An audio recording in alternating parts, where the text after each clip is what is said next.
lo que ocurrió con la entrevista de Castillo? A ver, primero lo primero, ¿no? Y yo creo que el hecho de que sea extraordinario que el presidente hable con un periodista, independientemente de si es un periodista independiente de un medio nacional o internacional, o si es un periodista, bueno, debería ser independiente, ¿no? Del canal del Estado, eh, hace que nuestras expectativas de escucharlo sean muy altas, ¿no? Es decir, un presidente que habla poco genera esa expectativa de que, ok, hoy va a hablar, es un hecho extraordinario, entonces esperamos que haya mucho más, ¿no? Y además eso hace que se le acumulen temas, entonces se convierte casi en un interrogatorio antes que en una entrevista, ¿no? Le pasó lo mismo cuando dio la entrevista a CNN, cuando dio la entrevista a Hildebrand en sus 13, hablar una vez digamos, cada vez que muere un obispo, te acumula temas y hace que se distraiga, ¿no? Si fuera un presidente que habla cada 2, 3 semanas, es probable que tuviera, digamos, la posibilidad de comunicar mejor 2, 3 temas, resolver, digamos, las inquietudes y salir mejor parado. Entonces, creo que para empezar, como estrategia de comunicación, es la peor que puede tener el presidente, que es la de no hablar a los medios, y cuando habla, entonces tiene que ser una entrevista de hora y tantos para resolver los problemas. Entonces, y con pésimos resultados, porque además, Pablo, a ti te debe haber pasado, nos ha pasado a todos que cuando empezamos a enfrentar entrevistas, al comienzo cuesta, pues, ¿no es cierto? Cuesta, uno se va habituando y cada vez lo hace mejor. Y Castillo ni siquiera tiene, digamos, la práctica de pararse cuando hace cuando va a lugares, a determinados lugares o sale de lugares públicos y contestar 2 o 3 preguntas y seguir su camino. Nada, no dice nada. Obviamente, la primera entrevista se le nota, bueno, nadie contesta bien si no está diciendo la verdad, pero además se le nota toda la inexperiencia, ¿no? Digamos, y proyecta, digamos, en lugar de transparentar las cosas, proyecta más bien eso, ¿no? Opacidad, proyecta esta sensación de, bueno, esta persona me está ocultando algo. Además, obviamente se le nota una incomodidad, digamos, bastante importante al momento de responder, de estar frente a cámaras, no es lo suyo. Pero nuevamente, o sea, visto desde una estrategia de comunicación política, digamos, es natural observar esos resultados porque, como dices, dar entrevistas, pues, digamos, necesita un adiestramiento, una práctica cotidiana que el presidente no tiene. Como dices, es muy sintomático que, digamos, nadie espera que el presidente se siente todos los fines de semana en un set de televisión a responder preguntas, pero, digamos, es un presidente que ni siquiera es capaz de abordar, digamos, una conferencia improvisada con 2, 3 preguntas con periodistas. Y habla mucho por ejemplo, bueno, es que la prensa nacional, pues, me trata mal, digamos, me estigmatiza, y es probable, pero tampoco, digamos, es que cuando viaja, digamos, a sus gabinetes descentralizados, se atreva a dar entrevistas a periodistas locales. No. Digamos, No. en su discurso podría ser efectivamente que no tiene confianza con el periodismo limeño, que siente que le van a hacer, pues, digamos, le van a jugar mal, le van a hacer preguntas incómodas, le van a poner palabras en la boca, pero tampoco se enfrenta a la prensa local. Es decir, es un presidente que simplemente no habla. No habla. Y eso es un reflejo, Paolo, de una cosa que es fácil de comprobar. Castillo es probablemente uno de los presidentes que más se ha demorado, y ya creo que ni siquiera lo va a hacer, en dar el salto de candidato a presidente. Casi todos los candidatos, cuando son elegidos presidentes, tienen un tiempo como que todavía se comportan como candidatos hasta que se dan cuenta que no se puede, ¿no es cierto? Castillo sigue en su plaza, viaja a hacer discursos en plaza y no da entrevistas a la prensa y no explica nada de lo que está a su alrededor. Se comporta como si estuviera postulando, no como si yo hubiera ganado las elecciones. Y en buena cuenta porque, digamos, hay una cuestión sintomática y es que cada vez que da estas entrevistas poco habituales o tiene que hablar, digamos, a la ciudadanía, buena parte de su discurso en realidad es en futuro, ¿no? Vamos a hacer esto, vamos a hacer lo otro. Digamos, es un presidente que digamos, no muestra cosas porque no está haciendo, digamos, no tiene mucho que ofrecerle, ¿no? Ayer le preguntaban, bueno, ¿cuál es el éxito de su gobierno? Habla de las vacunas, ¿no? Habla de cosas que en realidad en este momento el proceso de vacunación lamentablemente ya no es la cosa más importante, digamos, en el debate público y sin embargo sigue siendo uno de los recuerdos de algo que se hizo, digamos, ¿no? Y más bien se habla de, bueno, vamos a hacer esto, estamos encaminándonos, y además es un presidente que responde con muchas, ¿cómo decirlo? Muchas vaguedades, ¿no? Habla más bien como candidato, ¿no? Como, bueno, yo soy el representante del pueblo, el pueblo está ¿Cuál? conmigo, ¿no? Entonces, ahí hay un déficit de comunicación, efectivamente, pero también es parte de su discurso, ¿no? O sea, su discurso es ese, ¿no? Es simplemente convertirse, seguir siendo el profe, seguir siendo el candidato, seguir siendo el representante, digamos, de un sector de la población en lugar de ser el presidente de la República que tiene que afrontar problemas importantes que, como conversábamos digamos, hace unas semanas, se le están viniendo encima, como el tema de la crisis alimentaria, sobre los temas sobre los cuales en realidad el gobierno, esperemos que esto cambie con el nuevo ministro, pero está, digamos, mostrando una serie de deficiencias importantes. Absolutamente. Y además, a ver, la persistencia en la mentira es de locos, ¿no es cierto? O sea, decir que él no se reunió con nadie, que no se reunió con Karelim López, por ejemplo, cuando hay, creo que más evidencia imposible, entrado a Palacio, entrado a la Casa Cerratea, entrado a todos los lugares donde el presidente ha estado. Además, no solo han confirmado esa reunión ella, sino otras personas. Es como que no entendiera que ya no puede jugar a ser la víctima de la prensa, ¿no? Que ya las personas tienen demasiada información como para pensar que la prensa se está inventando lo que le está ocurriendo, ¿no? O sea, es mucha casualidad que digamos, coincidan en muchos espacios y nunca las reuniones hayan sido entre ellos, sino entre Karelim y otra persona, ¿no? Así es, así es. Pero, a ver, digamos, la popularidad del presidente ha caído efectivamente, pero todavía creo que le sirve usar esta dicotomía entre víctima y victimario, ¿no? Es un complot de la prensa, etcétera, porque efectivamente al frente tenemos una oposición que en lugar de concentrarse en temas importantes y, digamos, buscar fiscalizar al gobierno, digamos, estamos en una constante revelación de problemas con el gobierno que hace que en realidad para la gente sea difícil discernir qué cosas son reales y qué cosas son simplemente intereses políticos. El presidente y este gobierno se beneficia de esa incapacidad de poner temas puntuales en la agenda para criticar al gobierno y tener más bien esta sensación de, bueno, efectivamente este es un gobierno malo, pero al frente tenemos una oposición igual de mala, con peores intenciones, con peores intereses, y entonces creo que todavía le funciona utilizar esa dicotomía, movilizar en función de eso.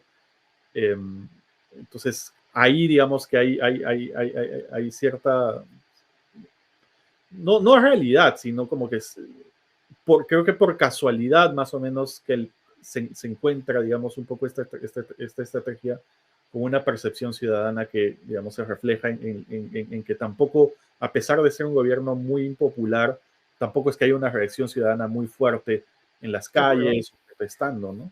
Hoy día, por ejemplo, salió una encuesta según la cual el 60% apoya las investigaciones de Fiscalía Pedro Castillo. Me parece bajo. Para la cantidad de evidencia me parece bajo. Con Alan García, y lo digo no porque Alan García sea mejor y peor, sino por el tipo de demanda que había sobre Alan García, por ejemplo, se hubiera superado el 90%, ¿no? Con cualquiera de los Fujimori probablemente también estaría por encima, por ejemplo, por lo menos del 70 y bordeando el 80. A Castillo se le sigue perdonando mucho y tal vez en función de eso está haciendo lo que hace. O sea, dice, si así no me va tan mal, a santo de que me pongo a meter la pata y a dar entrevistas que me dejan pésimo, ¿no?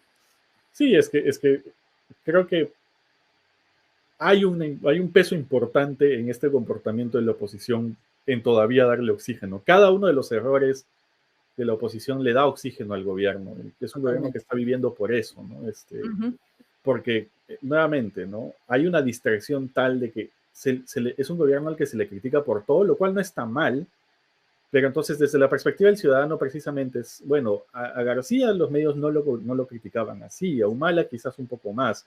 ¿Por qué a este presidente lo critican tanto? Creo que hay un poco esa imagen de y que además se condice con lo que hemos visto en la segunda vuelta, con el tema del fraude, con el tema de la vacancia desde el día cero, que legitima esta posición de víctima y entonces hace que todavía tenga oxígeno el gobierno para jugar con eso. Y con la carita de Mari Carmen Alba, que no le quiere dar la mano, que se voltea y no sé qué, que le hace ascos, que dice, o sea, con un discurso además racista, ¿no es cierto?, de buena parte de la oposición, que lo que hace es justo, o sea, ese es el argumento perfecto que necesitaba Castillo para decir, me están discriminando, no les gusta porque vengo del pueblo. Es curioso porque creo que si Castillo hubiera escogido a una presidenta del Congreso que fuera funcional para sus argumentos, mejor escogida no hubiera sido María Calma Alba, ¿no? Efectivamente, ni siquiera teniendo un Congreso presidido por Perú Libre, creo que hubiera tenido una mejor aliada en el Congreso que Totalmente. la que tiene hoy. Porque además es, digamos, en el imaginario social son antagónicos, pues no es la figura de una digamos, persona privilegiada, digamos, con ciertos rasgos étnicos, con ciertos rasgos de clase, con cierto discurso, con forma de hablar, y un presidente también, como ya sabemos, ¿no? Con todo lo que ha construido, además, como la imagen del profesor rural, etc. Entonces, hace que se legitime un poco esto, porque cuando uno conversa con la gente, por lo general, digamos, hay descontento con el presidente que se refleja nuevamente en su baja popularidad, pero al mismo tiempo, algo con lo que nos confrontamos siempre es con esta idea de, bueno, pero todos los demás gobiernos han sido iguales, ¿no? Entonces, ¿qué hay de raro con este gobierno? Creo que nuevamente, ahí creo que radica esta capacidad que tienen todavía de jugar esta carta de, bueno, vamos a seguir jugando con esta dicotomía a ver hasta dónde llegamos. Y lo negativo de eso es que mientras tanto en realidad no se avanza en nada, no tenemos una política clara. Creo que el presidente ha sido muy elocuente ayer, digamos, un año después de ser electo no tiene nada concreto, es un gobierno que no tiene rumbo, que no tiene una capacidad de pensar, digamos, el país más allá de la coyuntura, que no tiene un plan a 5 años, a pesar de querer quedarse en el poder, y eso distrae mucho. Y además, para volver a tu pregunta anterior, esto de la mentira, hasta cierto punto también algo que se trasluce mucho y que me llama mucho la atención en esta conversación, pero además con otras declaraciones del presidente, es esta normalización de la idea de que, bueno, una vez que llegas al poder, el Estado es tuyo, ¿no? Entonces hay una idea patrimonial del Estado que se refleja en muchas cosas, incluyendo, por ejemplo, el hecho de no dar entrevistas, ¿no? Un presidente que cree que las entrevistas se tienen que pactar y que hay un guión que hay que respetar, y cuando no se respeta el guión, entonces no doy más entrevistas con este medio. De acuerdo. Hay una poca claridad sobre cuál es cuál es el rol de un funcionario público frente a la prensa, frente al cuestionamiento ciudadano. Y ahora, es interesante, yo particularmente le tengo como poco de pavor a 28 de julio, o sea, yo creo que es un fecha horrible. Yo creo que la presentación del presidente Castillo en el Congreso va a ser espantosa, que seguro va a ser a gritos, que toda esta miasma que nos rodea se va a ver reflejada en fiestas patrias si es que el presidente sigue en su puesto, hay que decirlo porque cualquier cosa puede ocurrir. Pero a mí me impresiona, por ejemplo, veo a veces videos que cuelga Hernando de Soto y que siguen con este rollo de que el gran drama de Castillo y el gran peligro es este complot comunista internacional. Y tú dices, ¿qué complot? O sea, no pueden ni siquiera con lo más mínimo elemental que es organizar su entorno. Castillo tiene la desfachatez de decir, a mí no me constan los $20,000 del water. Entonces, por amor a Dios, ¿no? Está el acta, está la confesión de Pacheco. O sea, esa no puede ser la respuesta. Ponían un video de Saraí hace unos días en que ella habló, me parece, a Saraí Toledo, que a mí me parece una chica muy preparada y muy capaz, ¿no? En que hablaba de que Castillo no era un peligro comunista, sino era un peligro de caos. Lo dijimos muchísimas personas. No tiene la solvencia para llevar adelante una revolución de ningún tipo. Pero en lugar de golpearlo por el lado de la ineficiencia, que a la gente le molesta y le duele más, lo golpean por un lado ideológico que para mucha gente que votó por Castillo, hasta le parecería bien que Castillo expropie tierras, quite, saque. O sea, ese no es un problema para los que votaron por él, ¿no?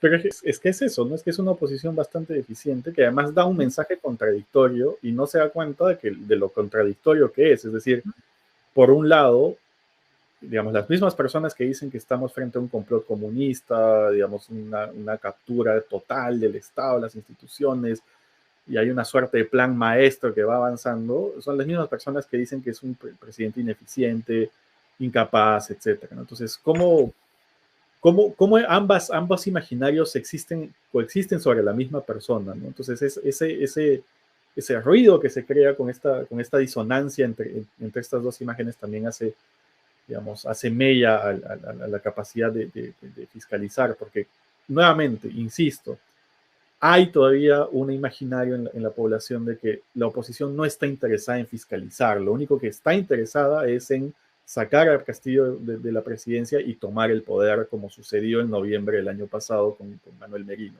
Y para hacer lo mismo que hace Castillo, además, ¿estoy diciendo? Para trolear, ¿no? Etcétera, ¿no? Porque nuevamente, programáticamente la oposición tampoco se diferencia mucho. Creo que es muy, muy claro para la ciudadanía que, digamos, se pueden poner de acuerdo en cosas como el tema, digamos, de la reforma universitaria, como el tema del transporte. Entonces, ¿para qué vamos a cambiar, digamos, de gente si es un poco más de lo mismo, ¿no? Entonces, por eso creo que el sentimiento generalizado más bien es el que se vayan todos, con el problema de que se vayan todos también es, bueno, ¿quién entra después, no? Es decir, ya hemos votado a tanta gente, es probable que los que entren después sean todavía peor, ¿no?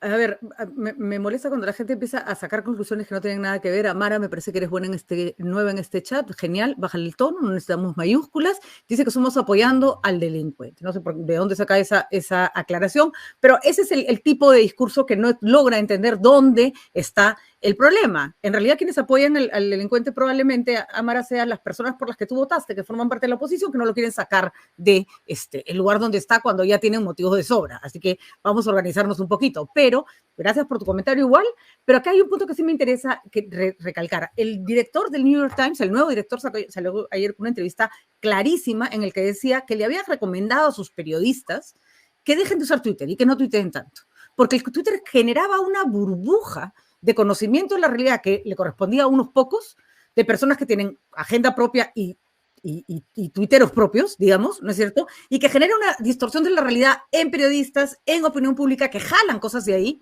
que no tienen representatividad. Por ejemplo, el poder de Cerrón, para mí, en este momento, está en Twitter. Después, ¿cuáles son sus bases? ¿Cuál es su fuerza política? ¿Cuánta gente sabe quién es Cerrón? ¿Cuánta gente que no tiene Twitter ubica a Cerrón en el mapa político? O sea, de verdad que Cerrón es importante para los lugares donde ha ejercido labor política, pero después a la gente incluso se le pierde en el mapa, ¿no? Sí, es decir, digamos, Vladimir Cerrón es un claro ejemplo de un líder político que tiene, digamos, influencia por el papel que le da los propios medios de comunicación, que le dan las redes sociales. Así es. Es decir, ¿quién ha convertido a Cerrón en un actor político importante? Los propios medios que sin ningún tipo de evidencia lo convirtieron en una suerte de mente maestra detrás de Castillo, que era realmente el poder. Entonces, vamos, si fueran Montesinos, Castillo no haría la burrada y media que hace, ¿no es cierto? O sea, si él actuara como la gente cree que va a actuar, con el gran plan que él tiene detrás, y, ¿no? Ya lo hubieran aplicado, ¿no? Es otro que tampoco sabe qué hacer.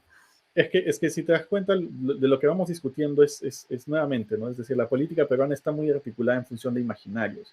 Así es. Que distan completamente del diagnóstico sobre la realidad que manejamos desde hace varios años. Es decir, no hay partidos políticos. La gente desconfía mucho de la política, desconfía de los liderazgos. Es muy difícil en el Perú construir, digamos, liderazgos desde las bases. Y de pronto se construye, digamos, yo diría que utilitariamente, por la idea nuevamente de construir o de eso, ¿no? De construir un discurso de miedo alrededor de la candidatura de Castillo. De pronto vivimos en Bolivia en el año 2005, ¿no? De pronto hay organizaciones sociales, de pronto hay, digamos, Perú Libre es como el MAS, de pronto Vladimir Cerrón es casi una figura un poco más que es Abimael Guzmán en los años 80. O sea, hay una distorsión de la realidad que era funcional al discurso de crear miedo respecto a una potencial presidencia de Castillo, pero que hoy no se condice con nada de los hechos. Nuevamente, el principal problema de este gobierno no es que sea comunista, no es que esté, digamos, con un plan maestro para construir una dictadura cubana, etcétera. No, el principal problema es que es un gobierno que no tiene ni siquiera idea de qué cosa va a hacer en 2, 3 semanas. Lo cual creo que es incluso peor a que tuviera una agenda de izquierda que quisiera replantear, porque, o sea, yo creo que estamos pasando de una realidad caótica a una realidad bárbara. O sea, lo que hemos visto estos últimos días ya dan cuenta de que la impunidad pasa desde el chico que bulea y golpea a otro niño en la clase hasta personas que matan a 14 individuos en Arequipa sin ni siquiera esconder los cuerpos ni borrar las huellas de su crimen.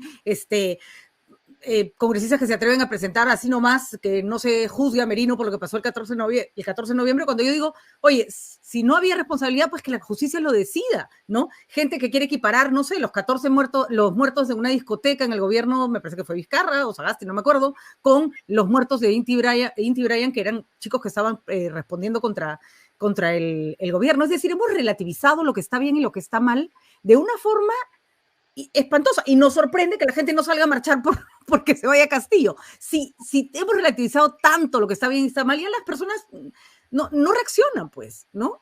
La palabra clave es relativizar, ¿no? Que está relacionada con los procesos estos de polarización discursiva. Porque, digamos, cuando tú tienes una dinámica de, bueno, hay buenos y malos, puedes justificar cualquier cosa en función de este mal mayor que es darle, digamos, más cabida, más poder a los que consideras que son malos, ¿no? Entonces, creo que nuevamente,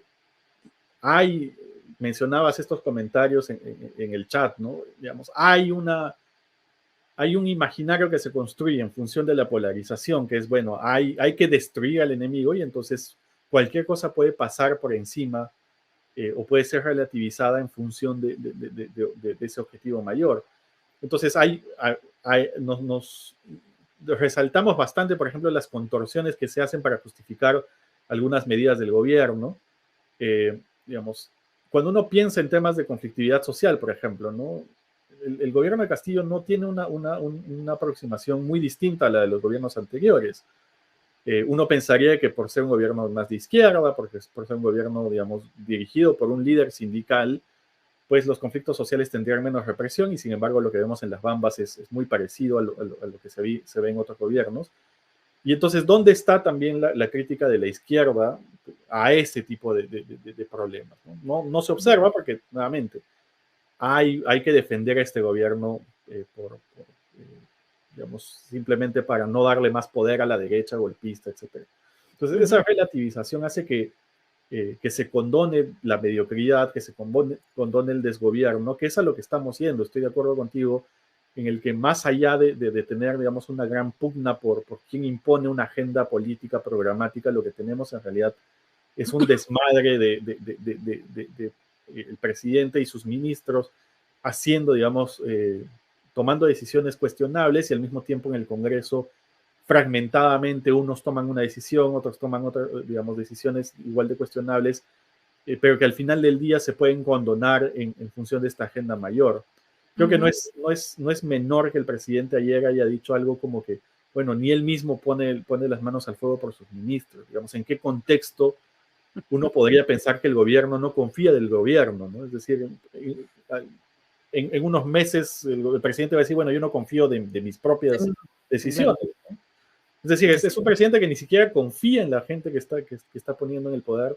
Yo creo que ese es el problema fundamental, no si es de izquierda, si es de derecha. Es una discusión es un falso debate, es una discusión tan poco, digamos, importante, que si uno mira los gabinetes, en realidad, ¿cuál es el perfil ideológico de los gabinetes? Ninguno. Son gabinetes del oportunismo, son gabinetes en los cuales hay personas que no tienen ningún tipo de experiencia, que no tienen ningún tipo no solo de experiencia pública, sino tampoco tienen ningún plan concreto, ninguna propuesta concreta hacia futuro. Son simplemente personas que están entrando al poder porque, bueno, pues es parte un poco de la dinámica de recambio que es necesaria dentro de un contexto tan polarizado. Pero nuevamente, no es un gobierno de izquierda.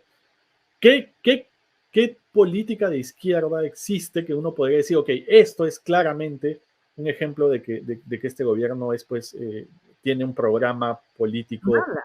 Ninguno. Nada, su segunda reforma agraria fue pura boca. O sea, no, primero que no era un proyecto de expropiación, como fue la primera reforma agraria, ni de regalar tierras, ni de repartirlas, no.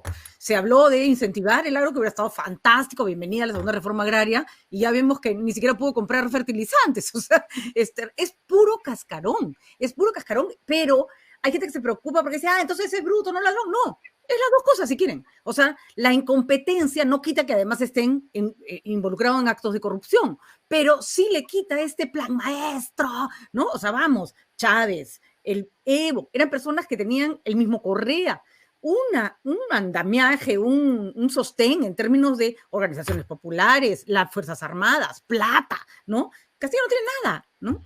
No, Ni el talento, por cierto, ¿no? y es tan corto plazo que, por ejemplo, el tema de el cambio de la Constitución y la Asamblea Constituyente es un tema que desde el propio gobierno pueden negar por mucho tiempo y decir, bueno, no es prioridad, etcétera, y de pronto ante la necesidad sacan un proyecto debajo de la manga, lo presentan, no tienen éxito y bueno, ok, pasemos a otra cosa. Así es, Entonces, no hay cuando ninguna uno piensa, condición. por ejemplo, en los procesos ecuatoriano, boliviano, venezolano, uno piensa eso, ¿no? O sea, hay un líder político carismático que lleva adelante un proyecto, digamos, no descansan y no desmayan hasta no conseguir lo que quieren, que es, por ejemplo, una nueva constitución. En el caso del presidente Castillo, pues presenta el proyecto, el Congreso le dice que no, y ahí se acabó. ¿No? Entonces, de pronto tampoco era parte de la agenda tan urgente. El tema con eso es cómo salir de esa trampa, porque creo que claramente tenemos un diagnóstico que es esto, ¿no? Estamos en realidad por el camino del desgobierno antes que por el camino hacia una dictadura. Pero mientras la oposición no sea consciente de ese diagnóstico, y ahí me refiero no solo a la oposición irresponsable, interesada que hemos visto desde el año pasado, sino también a la oposición responsable desde la sociedad civil, digamos, quienes creo que consideramos que este gobierno necesita ser fiscalizado, que este gobierno necesita, digamos, que creemos incentivos para que mejore, porque claramente el presidente no tiene ninguna voluntad de mejorar en su gobierno. Entonces, primero hay que empezar por eso, ¿no? Por aceptar que ese diagnóstico es así, es decir, que el principal problema del Perú hoy es la falta de liderazgo, es la falta de programa. Y hay algunos puntos, Paolo, que me gustaría contestarle a los chicos que están opinando en el chat, que siempre tienen ideas, a veces bien atrevidas, otras siempre interesantes. Los que no incurren, por supuesto, en insultos o en homofobias, ahí a uno lo bloquearon que estaba, al mí la homofobia, señores, y los racismos, y los machismos, y todos los ismos, se pueden ir a otro chat. Pero acá, por ejemplo, anarcocapitalista, que es muy simpático, que se define muy bien en su nick, anarcocapitalista, dice que le queremos vender que este no es un verdadero gobierno de izquierda. No, yo creo que este sí va a quedar percibido como el gobierno de más izquierda que hemos tenido en los últimos años. Eso no le quita que sea un gobierno, que no sepa hacer las reformas que se esperarían de un gobierno como el de Castillo, no quiere decir que no sea considerado como un gobierno de izquierda. Yo creo que sí, y yo sí creo que esto le está golpeando a toda la izquierda, ¿no? Sí, ¿no? Completamente, es decir, a ver, el tema no es, a ver, entiendo de dónde viene el mensaje, porque efectivamente tenemos una historia también de responsabilidad en la cual rápidamente ciertos grupos de izquierda, ciertos activistas de izquierda, una vez que, digamos, se desentienden muy fácilmente de los gobiernos que apoyan. Así ¿no? es. Entonces, no, este gobierno no es de izquierda de verdad, entonces, no, yo no tengo nada que ver, no es mi culpa, es Castillo. Entonces, hay cierta verdad ahí. Pero creo que una cosa es lo que intentan hacer esos liderazgos, esos activismos, y otra cosa es lo que percibe la gente. Y obviamente, decir que este gobierno no tiene un programa político de izquierda no quiere decir que no sea de izquierda. De acuerdo. Es decir, que a lo que vamos es que el problema real con este gobierno es nuevamente la falta de plan, la falta de gobierno, pero no quita que sea un gobierno, y el primero probablemente desde la transición, que ha llegado con una agenda ideológica claramente de izquierda, y esto va a golpear, creo yo, a la izquierda en los próximos años, porque es un ejemplo de cómo puedes tener muchas buenas intenciones, puedes tener un discurso muy interesante, puedes buscar el cambio, y una vez en el poder en realidad no tienes nada concreto.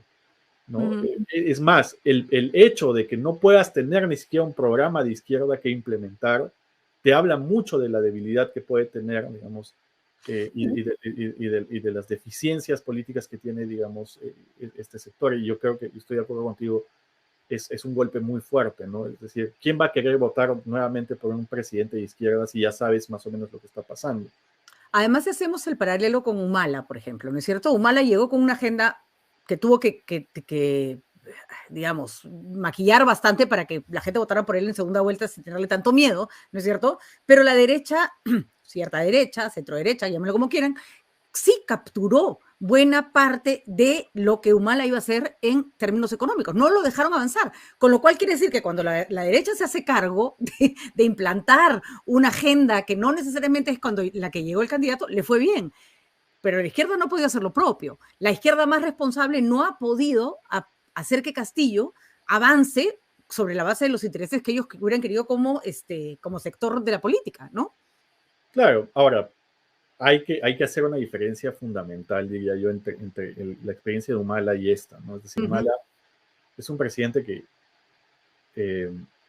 llega al poder en un momento en el cual hay un contexto político diferente. Acá es clave, digamos,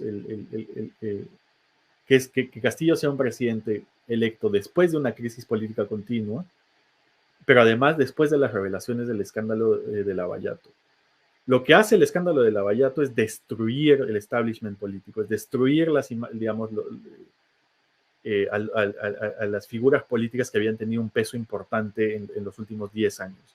Es decir, Alan García, Lourdes Flores, el propio John Tumala, Keiko Fujimori, todo, no hay que despreciar, digamos, el nivel digamos, de impacto que tuvo el escándalo de corrupción con encarcelamientos de por medio, además, en la clase política, que de otra manera podría haber sido un contrapeso discursivo importante y radicaliza también a muchos de estos sectores. Hoy en día Castillo es un presidente que no tiene, digamos, no vive en ese contexto en el cual, para ponerlo de otra manera, si queremos salir de la crisis, o cuando había un problema, por ejemplo, durante el gobierno de Humala, había la capacidad de decir, ok, convoquemos a los líderes políticos y hagamos una especie de cónclave y discutamos cosas. Una de las imágenes que me parecía muy interesante durante el gobierno de Humala es esta foto que se toma con García y con Toledo, ¿no? Una especie de cumbre de expresidentes. Hoy en día, ¿qué líder político o qué lideresa política es capaz de decir, ok, sentémonos a conversar? ¿Qué líder y lideresa política tiene el peso como para decir, ok, esto no va más, necesitamos concertar? Lamentablemente ninguno. Ninguno.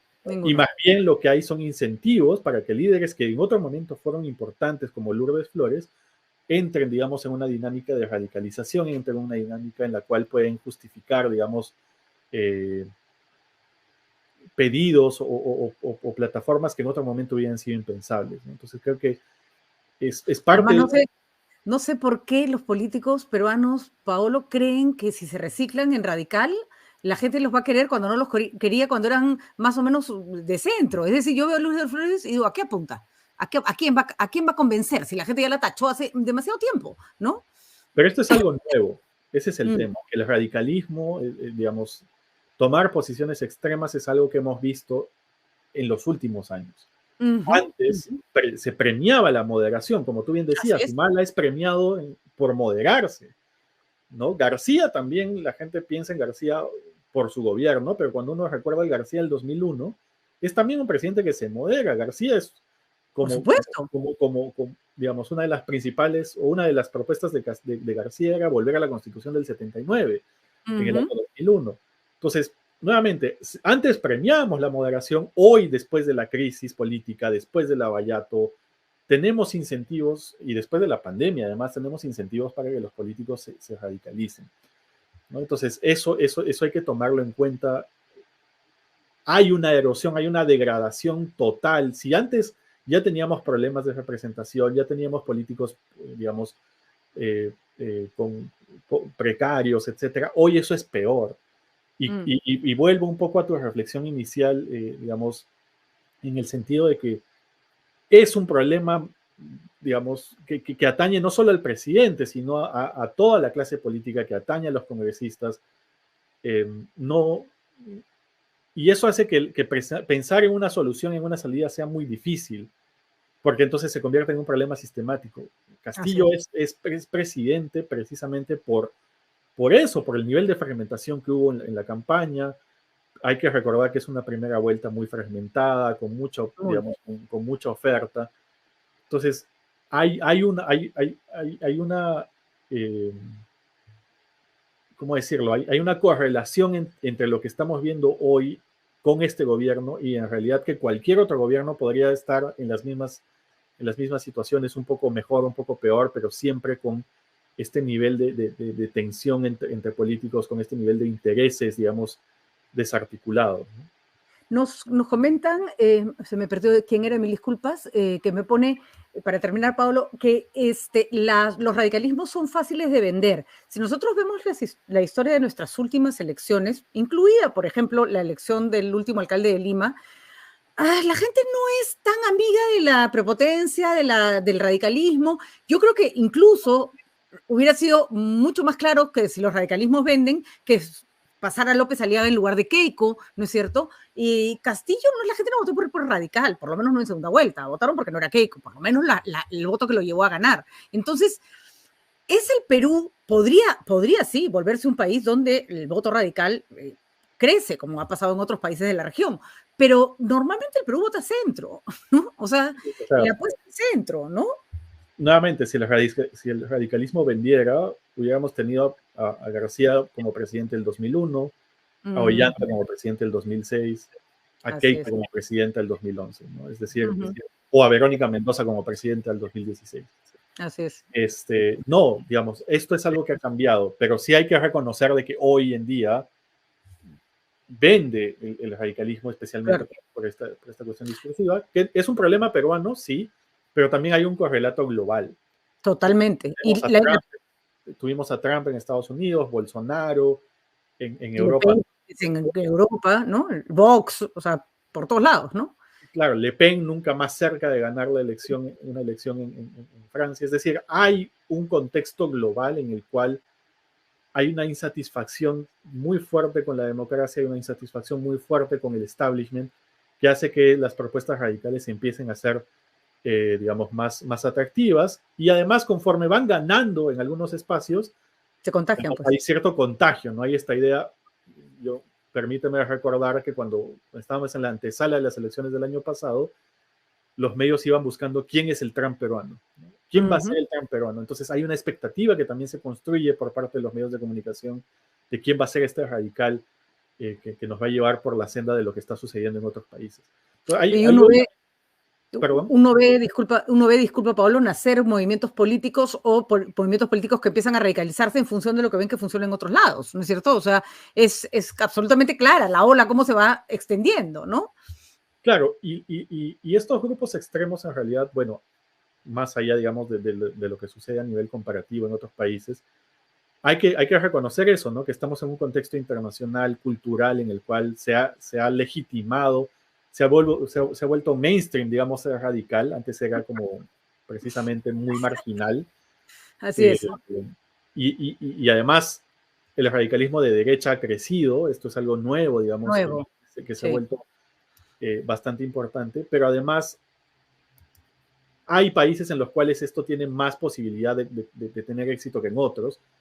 Y una de las clásicas, digamos, de los clásicos estudios de ciencia política te dice que cuando hay fragmentación y polarización son los radicales que ganan. Y es precisamente lo que tenemos hoy en el Perú. Mucha fragmentación política, más que nunca, más que incluso lo que habíamos visto en el año 2001 hasta el 2016. Y al mismo tiempo mucha polarización discursiva que es alimentada por estos temores existenciales que tiene mucha gente respecto al otro, ¿no? Especialmente con el tema de la izquierda. No recuerdo, digamos, que ninguna otra elección haya sido tan fragmentada ni tan polarizada como la que tuvimos el año pasado, y entonces lo que estamos viendo hoy es un poco el efecto, es lo que queda un poco de esa dinámica que ha permitido que un presidente tan mediocre y tan, digamos, mediano como Castillo sobreviva a las críticas simplemente porque, bueno, hay mucho temor de un sector importante de la población a darle espacio y cabida a otros radicalismos del otro lado, ¿no? De acuerdo, de acuerdo. Bueno, vamos a ver qué ocurre, Paolo. Yo sí creo que estamos en una etapa de transición interesante, pero en la que no se sabe muy bien dónde vamos a desembocar, ¿no? Hemos pasado otras crisis en las que uno más o menos sabía cuál podía ser que más o menos qué era lo que seguía, ¿no? En este caso, yo sí creo que se asume que el Perú es mucho más radical de lo que es hasta ahora, pero es verdad que hemos visto radicalizarse poblaciones enteras que eran mucho más conscientes y que le apostaban al centro. O sea, que Le Pen ha llegado tan lejos en Francia es como, por Dios, ¿qué pasó? ¿No? En países, además, donde la extrema derecha estaba ligada a recuerdos espantosos de fascismo, de dictaduras tipo la de Hitler, en fin. Conocemos de sobra la historia de Europa como para saber que ciertos movimientos la tenían más difícil y finalmente llegaron, ¿no? De pura insistencia y porque el contexto también se dio, ¿no? Bueno, y lo hemos visto un poco también en la elección chilena con digamos, dos candidatos muy antagónicos y además la posibilidad de tener a Kast como, digamos, hablas de estos recuerdos nefastos, bueno, pues digamos, un presidente y una agrupación política que defiende abiertamente el gobierno, digamos, la dictadura de Pinochet. Y lo estamos viendo hoy en Colombia también, ¿no? Es decir, también. nunca Colombia ha tenido pues una elección entre alguien de izquierda y además al mismo tiempo un representante, digamos, de una antipolítico como Hernández, ¿no? Es decir, es un fenómeno regional, global, no solamente es peruano, pero creo que tiene un componente extra, un condimento extra en el caso peruano que tiene que ver un poco con con esto que venimos repitiendo como sermón, esta idea de, bueno, es que en el Perú efectivamente no tienes ni siquiera el mínimo de organización política que te permita tener algo de claridad, digamos, y de coherencia, ¿no? de articular estas tensiones. Y de predictibilidad, por supuesto que sí. Bueno, Pablo, interesantísimo. Nos vamos despidiendo. Gracias por haber estado con nosotros.